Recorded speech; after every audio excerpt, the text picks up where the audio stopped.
तो आपको टेम्परेचर और प्रेशर गेज के ऊपर जब भी मॉडल के ऊपर लेके जाते हैं तो वहाँ पे एग्जामिनर आपको पूछ सकते हैं कि ये कौन सा गेज है और ये कौन सा गेज है।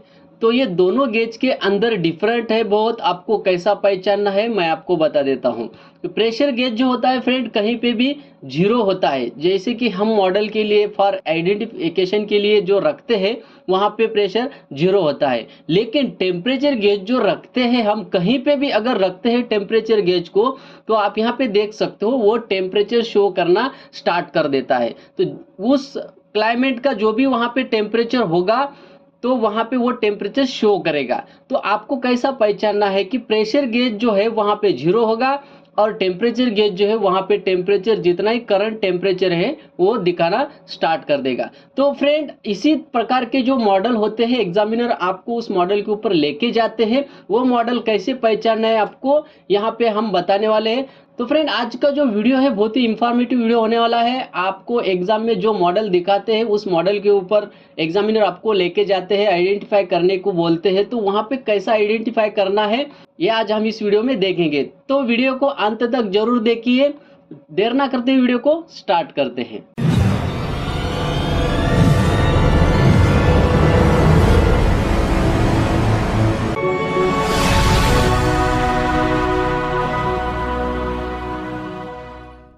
Hello friend, power plant technical knowledge में आपका स्वागत है। पावर प्लांट टेक नॉलेज को जुड़े रहने के लिए चैनल को सब्सक्राइब करो और बेल आइकन को प्रेस करो ताकि हमारा वीडियो सबसे पहले आपके पास पहुंच सके। तो फ्रेंड आज हम लेकर के आए हैं बॉयलर मॉडल। ये बॉयलर मॉडल के ऊपर हमारा दूसरा वीडियो है और पहला वीडियो जो है हम ऑलरेडी अपलोड कर चुके हैं, उसका लिंक आपको डिस्क्रिप्शन में मिल जाएगा, आप जाके देख सकते हो। तो चलिए स्टार्ट करते हैं। मॉडल बॉयलर के अंदर एग्जाम के अंदर कैसे आपको दिखाते हैं, कैसे आइडेंटिफाई आपको करना है। तो यहाँ पे आप देख सकते हो ये रेगुलरली हम यूज करते हैं। और ये जो वाल जो है बॉल वाल जो गैस फायर्ड होता है, एनजी फायर्ड गैस, वहां पे हम बॉल वाल यूज करते हैं। तो आपको वहां पे कट सेक्शन में मॉडल बताया जाता है। तो आप यहाँ पे देख सकते हो वाल के अंदर बॉल होता है और वहां पे आपको क्लियरली दिखता है। आपको वहां पे घबराने की जरूरत नहीं है, आप देख करके ही आप पहचानोगे। अगर आप वॉल वाल कभी नहीं देखे होंगे तो आप यहाँ पे देख सकते हो, मैंने दो टाइप के वाल यहाँ पे बताए हैं। ये दोनों ही बॉल वाल है लेकिन इसका जो बॉडी है अलग अलग टाइप का यहाँ पे बताया है। तो आप यहाँ पे देख सकते हो ये कट सेक्शन आपको यहाँ पे ऐसा दिखेगा, तो आपको वहां पे बोल देना है कि ये बॉल वाल है। चाहे तो आप इसका स्क्रीनशॉट लेकर के आप देख सकते हो। तो नेक्स्ट जो मॉडल है पीआरवी वाल। पीआरवी वाल जो है फ्रेंड दो टाइप के होते हैं, एक अपने आप चलता है और दूसरा इंस्ट्रूमेंट इलेक्ट्रिकल उसको सप्लाई होता है। तो ये जो है ये अपने आप स्टीम के प्रेशर के ऊपर चलता है। पीआरवी वाल क्या काम करता है आपको पता ही होगा। पीआरवी वाल प्रेशर रिड्यूसिंग करता है, हमें जो प्रोडक्शन निकालने के लिए जितनी स्टीम रिक्वायरमेंट है उतना प्रेशर हम मेंटेन करके इस पीआरवी वाल को सेट कर देते हैं। तो यहाँ पे दो टाइप के पीआरवी वाल है, आपको दोनों में से कौन सा भी एक पीआरवी वाल बता सकते हैं या फिर दोनों भी वाल बता सकते हैं वहां पे एग्जामिनर। तो आपको बता देना है पीआरवी वाल, यहाँ पे सिर्फ पीआरवी वाल बताना है, आगे कुछ नहीं बताना है। अगर आपको पूछते हैं तो ये जो वाल है ये न्यूमेटिक वाल है, यानी कि एयर प्रेशर के ऊपर काम करता है, और ये जो वाल है ये मैकेनिकली काम करता है, यानी कि अपने आप स्टीम का प्रेशर जो है वो लेता है, उसके ऊपर प्रेशर रिड्यूस करता है। तो ये जो है फ्रेंड ये मोस्टली डीएम प्लांट में यूज किया जाता है, डायफ्राम वाल। तो ये वाल आपको वहां पे बता सकते हैं, एग्जामिनर दिखा सकते हैं, तो आपको डायरेक्टली पहचान लेना है और बोल देना है कि ये डायफ्राम वाल है और डीएम प्लांट में यूज करते हैं।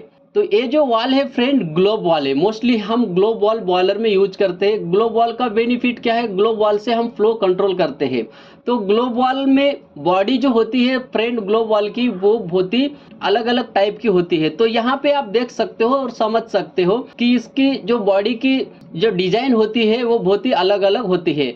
तो यहाँ पे ग्लोब वाल का एक जो मेन फंडा है एक यहाँ पे है कि ग्लोब वाल के अंदर जो भी इनलेट होता है वो नीचे से होता है। तो यहाँ पे आप देख सकते हो ये इनलेट है वॉल का और यहाँ से सीट ओपन होकर के यहाँ से आउट होता है। तो ग्लोब वॉल का जो डायरेक्शन होता है वो वन वे डायरेक्शन होता है, हम उसको उल्टा डायरेक्शन में नहीं बिठा सकते हैं, क्योंकि वहाँ पे उसका डिजाइन ही वैसा होता है कि हमें एक ही डायरेक्शन में बिठाना होता है। तो आप यहाँ पे इसके अंदर देख सकते हो क्या क्या होता है और इसको क्या क्या बोलते हैं, मैं आपको बता देता हूँ। यहाँ पे ये जो है हमारा व्हील है, उसके बाद स्पिंडल है, ये इसको हम बोनेट कहते हैं। यहाँ पे ग्लैंड होता है और यहाँ पे देखिए स्पिंडल को जोड़ के यहाँ पे सीट है और सीट के नीचे रिंग है, बॉडी का जो रिंग है उस रिंग के ऊपर सीट बैठता है। तो यहाँ पे आप देख सकते हो वाटर फ्लो इधर से आ रहा है और यहाँ से ऊपर से आउट हो जाता है। तो फ्रेंड आपको ये ग्लोब वॉल समझ में आया होगा, चाहे तो आप इसका स्क्रीनशॉट लेकर के देख सकते हो। तो दूसरा जो होता है friend strainer, Y type strainer है ये। और ये स्ट्रेनर जो होता है हमारे बॉयलर के अंदर फीड पंप को होता है और जहाँ पे कंडेंसेट पंप होता है वहां पे भी ये स्ट्रेनर होता है। तो यहाँ पे आपको एग्जामिनर लेके जाते हैं और बताते हैं कि ये क्या है, तो आपको पहचान लेना है कि ये स्ट्रेनर है। स्ट्रेनर का भी एक फंडा होता है फ्रेंड, ये वन वे हम बिठाते हैं इसको। इसका जो इनलेट आउटलेट होता है, तो यहाँ पे आप देख सकते हो इनलेट यहाँ से है और आउटलेट यहाँ से है। तो इनलेट कहाँ से होता है और आउटलेट कहाँ से होता है, इसका एक लॉजिक है, लॉजिक आप लगाइए। ये स्ट्रेनर क्यों होता है, क्योंकि वाटर के अंदर जो भी स्केल है, मड है, वो अटक जाए और आगे पंप या कौन सा भी जो बॉयलर का वाटर है उसके अंदर मड ना जाए, इसलिए यहाँ पे स्ट्रेनर होता है। तो मड क्या करते हैं फ्रेंड, हम कलेक्ट करते हैं, कलेक्ट करने के बाद वो ग्रेविटी से नीचे के साइड में आ जाता है। तो इसका इनलेट कैसा होगा, यहाँ से इनलेट होगा, मड यहाँ पे अटकेगा और आउटलेट यहाँ से होगा। तो आप यहाँ पे एक्चुअल इमेज में देख सकते हो इसको कैसे इंस्टॉलेशन करते हैं। तो फ्रेंड बॉयलर का जो ड्रम इंटरनल होता है, स्टीम ड्रम होता है, उसके अंदर क्या होता है ये आपको पूछ सकते हैं। तो मैं एक्चुअल इमेज आपको दिखाने की कोशिश किया है। तो बॉयलर के अंदर का ड्रम इंटरनल जो होता है वहां पे मॉडल में तो नहीं होता है, लेकिन आपको फिर भी पूछ सकते हैं। तो आप यहाँ पे बता सकते हो स्टीम ड्रम के अंदर इंटरनल क्या क्या होता है।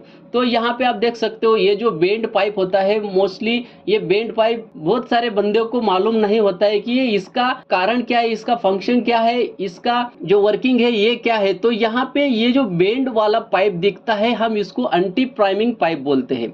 तो क्या होता है फ्रेंड, ये एंटी प्राइमिंग पाइप कहाँ पे लगे हुए होते हैं, स्टीम स्क्रबर पे। स्टीम स्क्रबर जो होता है उसके नीचे से ये पाइप लगा हुआ होता है। आप यहाँ पे देख सकते हो ये जो है ऊपर वाला ये स्टीम स्क्रबर है और नीचे से यहाँ पे ये बेंड पाइप लगा हुआ है, इसको हम एंटी प्राइमिंग पाइप बोलते हैं। इसका फंक्शन जो है फ्रेंड, ये क्या करता है, स्टीम स्क्रबर के अंदर जो भी मॉइस्चर होता है वो मॉइस्चर क्या करता है, इस पाइप के अंदर से आता है और वाटर स्पेस में छोड़ देते हैं। इसके वजह से क्या होता है, इससे हमें बेनिफिट क्या है, आगे सुपर हीटर में मॉइस्चर नहीं जाएगा और वहां पे स्टारवेशन नहीं होगा। सुपर हीटर में स्टारवेशन या फिर प्राइमिंग नहीं होना चाहिए, इसलिए ये एंटी प्राइमिंग पाइप दिया जाता है। उसके बाद स्टीम साइक्लोन। स्टीम साइक्लोन क्या होता है फ्रेंड, राइजर ट्यूब से जब स्टीम आती है तो वहां पे स्टीम सेपरेट हो जाती है और वाटर भी सेपरेट होता है। तो स्टीम साइक्लोन का क्या काम होता है कि वाटर स्पेस में छोड़ देता है और स्टीम स्पेस में छोड़ देता है, यानी कि वाटर और स्टीम को सेपरेट कर देता है। दूसरा ये इसके अंदर क्या होता है, इंटरनल फीड पाइप। तो इंटरनल फीड पाइप क्या होता है, हमारा जो फीड वाटर पंप से वाटर आता है वो फीड पाइप होता है और फीड पाइप से डायरेक्टली यहाँ पे फ्लो नहीं छोड़ते हैं, यहाँ पे स्प्रे करते हैं स्टीम ड्रम के अंदर। तो यहाँ पे इंटरनल फीड पाइप को नोजल होते हैं, आप यहाँ पे देख सकते हो छोटे छोटे नोजल है, होप आपको ये दिख रहा होगा। तो इस नोजल से यहाँ पे वाटर ड्रम के अंदर छोड़ते हैं। दूसरा जो होता है friend CBD line. CBD line क्या होता है, हमारे जो बॉयलर का वाटर का इम्प्यूरिटीज बढ़ जाता है तो हम सीबीडी वाल ओपन करके वहां पे इम्प्यूरिटीज कम करने की कोशिश करते हैं। तीसरा जो होता है फ्रेंड, इसके अंदर बैफल्स होते हैं। बैफल्स क्या काम करते हैं, राइजर ट्यूब से जब हमारा स्टीम आता है विथ वाटर तो वहां पे वो स्टीम डायरेक्टली ड्रम के अंदर नहीं जाता है, बैफल से उसको आइसोलेट करते हैं और उसके बाद स्टीम साइक्लोन में छोड़ देते हैं। तो वहां पे क्या बेनिफिट होता है, टेम्परेचर डिफरेंट होता है तो वहां पे हैमरिंग होने के चांसेस कम हो जाते हैं उस बैफल के वजह से। इसलिए हम डायरेक्ट स्टीम और वाटर वाला जो राइजर ट्यूब से आता है वाटर, तो वो हम बैफल से उसको आइसोलेट करके स्टीम साइक्लोन में छोड़ के हम उसको सेपरेट कर देते हैं। स्टीम स्पेस में छोड़ देते हैं, वाटर स्पेस में छोड़ देते हैं। तो आप यहाँ पे देख सकते हो ये बैफल्स है और एक साइड से हमारा वाटर नीचे जाता है डाउन कमर जोन से और दूसरे कन्वेक्शन जोन से ऊपर आ जाता है वाटर। तो यहाँ पे भी ड्रम टू ड्रम सर्कुलेशन होता है और राइजर ट्यूब से भी यहाँ पे सर्कुलेशन होता है। तो यहाँ पे आप देख सकते हो सीबीएससी बॉयलर फर्नेस। तो फर्नेस का जो नोजल होता है फ्रेंड, वो उसके बारे में अभी आपको क्वेश्चन पूछे जाते हैं, आपको वहां पे दिखा सकते हैं कि ये क्या है। तो यहाँ पे आप देख सकते हो बेड का जो नोजल होता है इस प्रकार होते हैं और इसके अंदर कंपार्टमेंट होते हैं। तो यहाँ पे ये 2 कंपार्टमेंट है, तो जितना बड़ा बॉयलर है उतने कंपार्टमेंट होते हैं, 5 6 4 3 ऐसे कंपार्टमेंट होते हैं। तो यहाँ पे आप देख सकते हो सीएफबीसी बॉयलर और एएफबीसी बॉयलर में क्या फर्क है। सीएफबीसी बॉयलर में क्या होता है फ्रेंड, जो हमारा बेड मटेरियल होता है वो बहुत ही ऊपर उड़ता है, फ्लूइडाइज होता है उसका, और वो मटेरियल क्या होता है यहाँ पे रिसाइकल होता है, यानी कि वो रिसर्कुलेटिंग करता है। वो बेड मटेरियल यहाँ से जाता है और यहाँ से कलेक्ट होके फिर से बेड के अंदर गिरता है, तो हम उसको सीएफबीसी बॉयलर बोलते हैं। पॉजिटिव प्रेशर होता है उसके अंदर। और एएफबीसी बॉयलर में क्या होता है फ्रेंड, बेड मटेरियल जो है एक लिमिटेड हाइट के ऊपर फ्लूइडाइज होता है, उसके बाद उसका जो बेड है वो फिर से नीचे गिरता है। तो यहाँ पे सीएफबीसी और एएफबीसी में यही डिफरेंट है, बाकी कोई डिफरेंट नहीं है, स्ट्रक्चर सेम ही होता है, सिर्फ ये जो बेड मटेरियल होता है वो रिसर्कुलेट नहीं होता है एएफबीसी बॉयलर में। तो यहाँ पे कंपोजिट बॉयलर, तो फ्रेंड मैं आपको बता दूं कि मुझे कमेंट में आया था कि कंपोजिट बॉयलर यानी कि water tube plus fire tube boiler, इसको कॉम्बी पैक बॉयलर भी हम बोलते हैं, तो इसका वाटर सर्कुलेशन बताने के लिए बोले थे। तो मैं आपको इसको शॉर्टकट में वाटर सर्कुलेशन बता देता हूं कि ये वाटर सर्कुलेशन कैसा होता है। तो फ्रेंड पहले मैं आपको ये बता देता हूं कि इस बॉयलर को कॉम्बी पैक या फिर कंपोजिट बॉयलर या फिर water tube plus fire tube boiler क्यों बोलते हैं। तो फ्रेंड यहाँ पे क्या होता है, इस बॉयलर के अंदर वाटर ट्यूब भी होता है और फायर ट्यूब भी होता है, इसलिए हम इसको कॉम्पोजिटिव बॉयलर बोलते हैं, या फिर water tube plus fire tube boiler बोलते हैं, या फिर कॉम्बी पैक बॉयलर बोलते हैं। तो ये जो दिख रहा है फ्रेंड, ये जो स्ट्रक्चर है ये वाटर ट्यूब है सब, और इसके बाद ये जो सेल टाइप दिख रहा है ये स्टीम ड्रम है, और स्टीम ड्रम के अंदर फायर ट्यूब होता है। तो इसका वाटर सर्कुलेशन कैसा होता है मैं आपको बता देता हूँ। तो सबसे पहले हमारा जो फीड पंप का जो वाटर आता है, फीड वाटर, वो हम स्टीम ड्रम के अंदर छोड़ते हैं। स्टीम ड्रम के अंदर छोड़ने के बाद आप यहाँ पे देख सकते हो ये डाउन कमर हेडर से ये साइड वॉल ट्यूब को जाता है, यानी कि ये जो ट्यूब है वाटर ट्यूब, इस ट्यूब के अंदर वाटर जाता है, यहाँ पे हीट होकर के फिर से टॉप हेडर में कलेक्ट हो जाता है, यहाँ पे स्टीम बन के यहाँ पे कलेक्ट हो जाती है। उसके बाद आप यहाँ पे देख सकते हो ऊपर वाली साइड में ये राइजर ट्यूब है, और ये राइजर ट्यूब से क्या होता है फ्रेंड, फिर से स्टीम ड्रम के अंदर जाता है, और स्टीम ड्रम के अंदर जाने के बाद यहाँ पे आप देख सकते हो मेन स्टीम स्टॉप वॉल है, इस स्टॉप वॉल के थ्रू हम प्रोडक्शन को भेज देते हैं।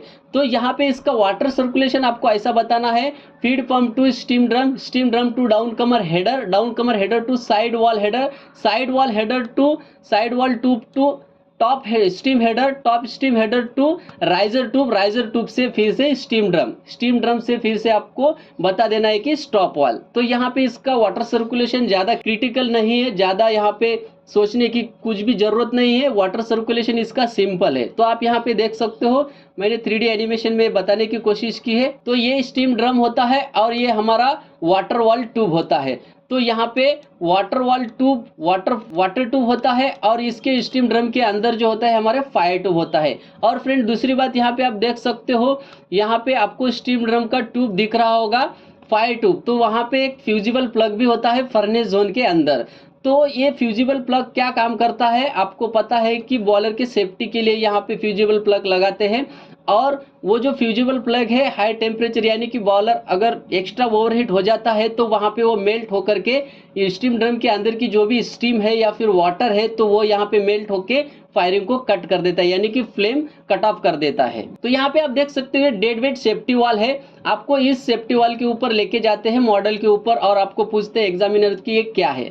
तो आप यहाँ पे देख सकते हो डेड वेट सेफ्टी वाल कुछ ऐसा होता है, यहाँ पे ये जो है ये वेट है डिस्क, जैसे हमको वेट लगता है वैसा वेट डायरेक्टली इसके ऊपर सीधा रख देते हैं। तो सिंपल सा है फ्रेंड, डेड वेट सेफ्टी वाल में इतना कुछ नहीं है, फिर भी आप यहाँ पे देख सकते हो। मैं आपको एग्जांपल दे देता हूँ कि हमारा जो प्रेशर कुकर होता है घर में कुक करने के लिए लाते हैं, उसी टाइप का ये डेड वेट सेफ्टी वाल होता है। यहाँ पे आपको ज़्यादा सोचने की ज़रूरत नहीं है, इसका कट सेक्शन में मैंने आपको बताया है। यहाँ से स्टीम ड्रम के अंदर से आती है, जहाँ से भी स्टीम आती है वहाँ यहाँ से स्टीम आती है, ये वेट जो है पूरा ऊपर हो करके यहाँ से रिलीज हो जाती है। तो हमारा जो एक्सेस प्रेशर है यहाँ पे रिलीज हो जाता है। डेड वेट सेफ्टी वाल होता है फ्रेंड, ये लो प्रेशर बॉयलर को ही बिठाया जाता है सेफ्टी वाल। अभी तो यूज़ नहीं करते, मोस्टली अभी इंडस्ट्री में स्प्रिंग लोडेड सेफ्टी वाल ही यूज करते हैं।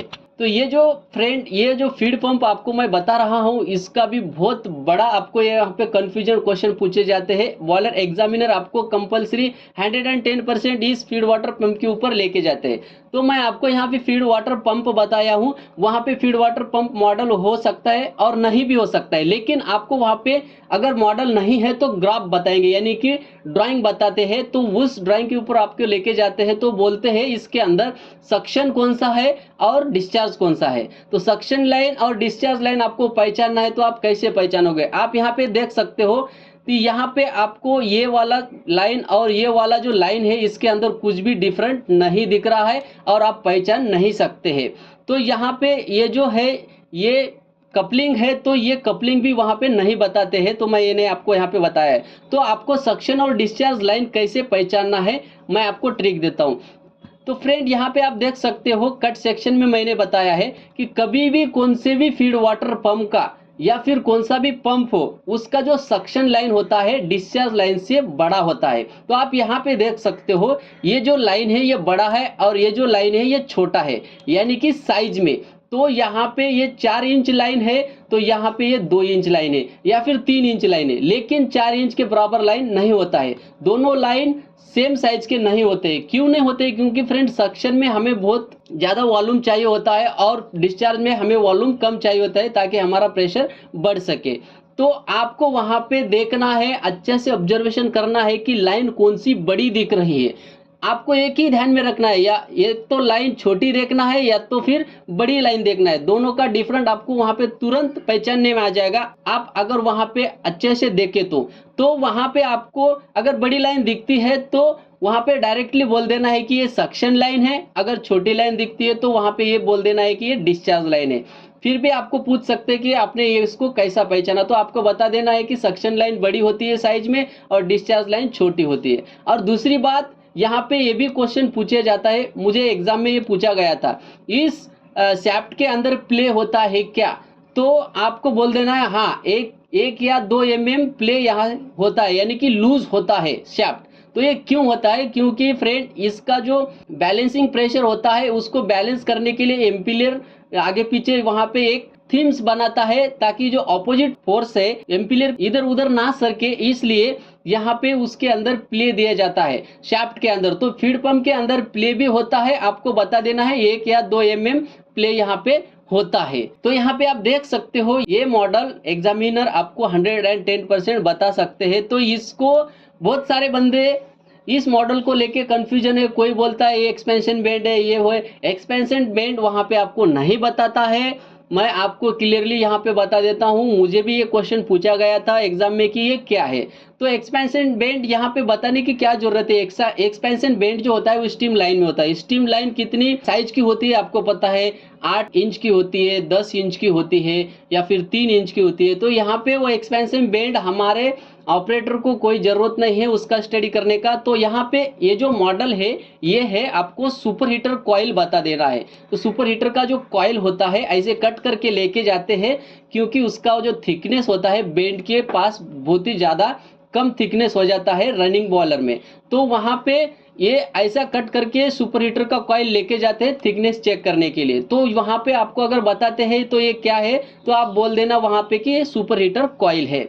तो बहुत सारे बंदे यहाँ पे कंफ्यूजन है कि ये एक्सपेंशन बैंड है, ये हुए नहीं फ्रेंड, ये सुपर हीटर कॉइल का टुकड़ा है, वहां पे कट किया गया है और आपको वहां पे बता देना है कि ये सुपर हीटर कॉइल है। ये जो है गेट वाल है। गेट वाल क्या करते हैं हम, आइसोलेशन वाल करके इसको हम यूज करते हैं। जब जहां भी हमारा कंट्रोल वाल होता है बॉयलर के अंदर, यानी जैसे कि फीड वाटर कंट्रोल वाल, स्टीम कंट्रोल वाल, पीआरवी वाल जो होते हैं उसके आगे पीछे ये वाल होते हैं, पीआरवी वाल या फिर कंट्रोल वाल को आइसोलेट करने के लिए। ये गेट टाइप वाल होता है, सीधा यहाँ पे इसका जो सीट है यहाँ पे आप देख सकते हो डायरेक्टली यहाँ पे क्लोज कर देता है।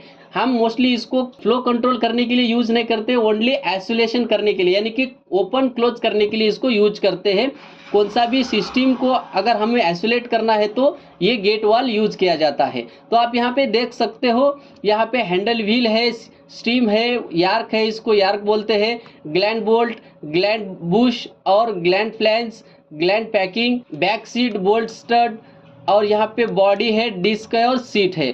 तो यहाँ पे आपको ये कट सेक्शन बता सकते हैं, तो यहाँ पे आपको बता देना है कि ये गेट वाल है। गेट वाल डायरेक्टली आप यहाँ पे देख सकते हो, ये गेट टाइप होता है, इसलिए इसका नाम गेट है।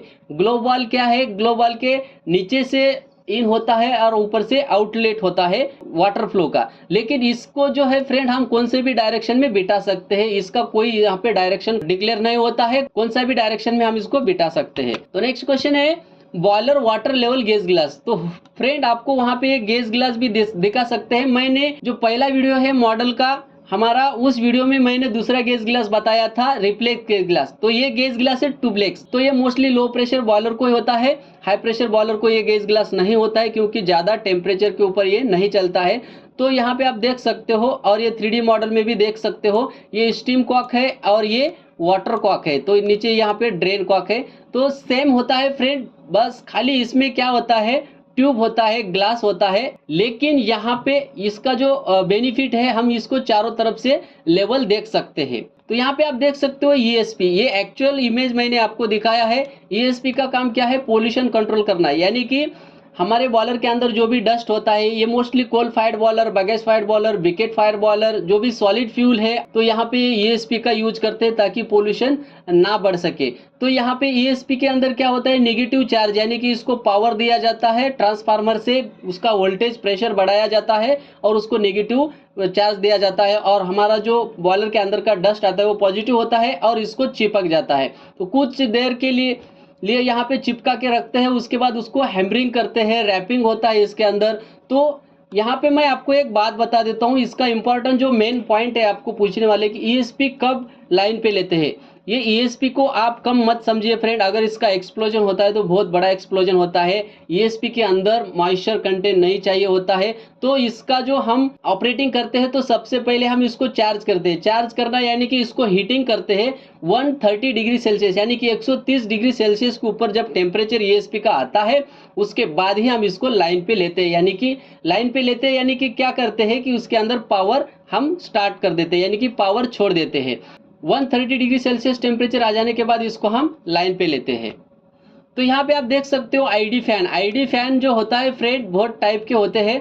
तो यहाँ पे आप देख सकते हो, यहाँ पे ये मोटर है आईडी फैन का, और यहाँ पे आईडी फैन का पुली है, इसको हम पुली बोलते हैं। और यहाँ पे इसके पैडिस्टर और बेरिंग है।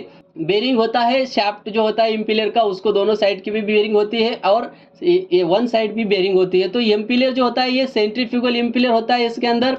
और आईडी और एफडी फैन यहाँ पे सेम डिजाइन होता है, लेकिन आईडी फैन का जो होता है कैपेसिटी ज़्यादा होता है और एफडी फैन का कैपेसिटी कम होता है। तो आपको ये आईडी फैन के बारे में पूछ सकते हैं, आईडी फैन क्या होता है। तो आईडी फैन बोलने का इंड्यूस ड्रॉप, और एफडी फैन को क्या होता है तो बोलने का फोर्स ड्रॉप। आईडी फैन क्यों हम यूज करते हैं, बॉयलर का अंदर का जो भी हॉट गैसेस है वो बॉयलर के अंदर सर्कुलेट करके क्लाइमेट में छोड़ते हैं, यानी कि स्टैक के थ्रू। तो एफडी फैन का क्या काम है, हम जो भी बॉयलर के अंदर फ्यूल कंबक्शन करते हैं, तो कंबक्शन के लिए हमें क्या लगता है, एयर, यानी कि O2 लगता है। तो हम एयर लेकर के O2 भेजते हैं अंदर बॉयलर के अंदर। तो एफडी फैन फोर्स ड्रॉप होता है, आईडी फैन इंड्यूस ड्रॉप होता है। किसी बॉयलर को एफडी फैन होता है तो आईडी फैन नहीं होता है, और किसी बॉयलर को आईडी फैन होता है तो एफडी फैन नहीं होता है। ऐसा भी होता है, कोई प्रॉब्लम नहीं, आपको वहां पे बता देना है ये आईडी फैन है और ये एफडी फैन है, फोर्स ड्रॉप और इंड्यूस ड्रॉप। आप यहाँ पे देख सकते हो लैंकेशायर बॉयलर है। लैंकेशायर बॉयलर का जो स्ट्रक्चर है, यहाँ पे आपको यहाँ पे ये देख करके भी स्ट्रक्चर आप इसका पहचान सकते हो। लैंकेशायर बॉयलर का एक खासियत है, ये जो है यहाँ पे ये जो स्ट्रक्चर होता है, ये इसका ब्रिक वर्क जो होता है चारों तरफ से होता है। अगर आपको वहाँ पे ब्रिक वर्क दिखता है तो डायरेक्टली आपको बोल देना है कि ये लैंकेशायर बॉयलर है। लैंकेशायर बॉयलर के अंदर डबल फर्नेस भी होता है, सिंगल फर्नेस भी होता है। तो यहाँ पे गेज ग्लास जो है इसका यहाँ पे सामने होता है, आपको यहाँ पे वो ट्यूबलेक्स गेज ग्लास जो होती है वही मिलेगी देखने के लिए। प्रेशर होता है, इसको मोबरी भी होता है, इसके ऊपर डेड वेट सेफ्टी वाल बिठाते हैं। कौन सा भी सेफ्टी वाल इसके ऊपर बिठा सकते हैं, लेकिन मोस्टली यहाँ पे डेड वेट सेफ्टी वाल ही होता है। तो ये लैंकेशायर बॉयलर है। ये मॉडल आपको एग्जामिनर पूछने वाले हैं, तो आप यहाँ पे इसका स्क्रीनशॉट लेकर के रख सकते हो देखने के लिए। तो यहाँ पे आप देख सकते हो फ्रेंड, ये लोकोमोटिव बॉयलर है। ये बॉयलर अभी यूज नहीं होता है, फिर भी आपको एग्जामिनर इस मॉडल के ऊपर लेके जा सकते हैं। तो आपको देख करके ही पहचानना है कि लोकोमोटिव बॉयलर कैसा होता है। तो लोकोमोटिव बॉयलर का ऊपर जो होता है एक स्टीम डोम होता है। ये स्टीम डोम को देख करके आप लोकोमोटिव बॉयलर को पहचान सकते हो, क्योंकि यहाँ पे सेल टाइप बॉयलर तो बहुत होते हैं, अलग अलग स्ट्रक्चर में होते हैं। तो यहाँ पे लोकोमोटिव बॉयलर का जो स्टीम डोम है, इसको देख कर ही हम लोकोमोटिव बॉयलर को पहचान सकते हैं। तो ये जो चक्के मैंने बताया है, ये जो बोगी मैंने बताई है ट्रेन की यहाँ पे, तो वहाँ पे एग्जामिनर आप जब बॉयलर के ऊपर लेके जाते हैं मॉडल के ऊपर, तो वहाँ पे ये जो बोगी है आपको हो सकता है वहाँ पे नहीं हो, तो आपको ये स्टीम डोम देख करके ही लोकोमोटिव बॉयलर पहचाना है। और लोकोमोटिव बॉयलर कहाँ पे यूज करते हैं, ये ट्रेन में यूज करते हैं, इसलिए हम इसको लोकोमोटिव बॉयलर बोलते हैं। तो फ्रेंड ये है आपके लिए, ये क्या चीज है बॉयलर में हम इसको यूज करते हैं। आपको इसका आंसर कमेंट बॉक्स में देना है, तो जल्दी से जल्दी कमेंट बॉक्स में इसका आंसर दीजिए कि ये क्या है और कितना फास्ट आप दे सकते हो आंसर, ये हम देखने वाले। तो होप फ्रेंड आपको अगर ये वीडियो अच्छा लगे तो हमारे चैनल को सब्सक्राइब करो, बेल आइकन को प्रेस करो, ताकि हमारा वीडियो सबसे पहले आपके पास पहुंच सके। तो फ्रेंड मिलते हैं अगले एक ऐसी इंफॉर्मेटिव नेक्स्ट वीडियो के साथ, तब तक के लिए जय हिंद।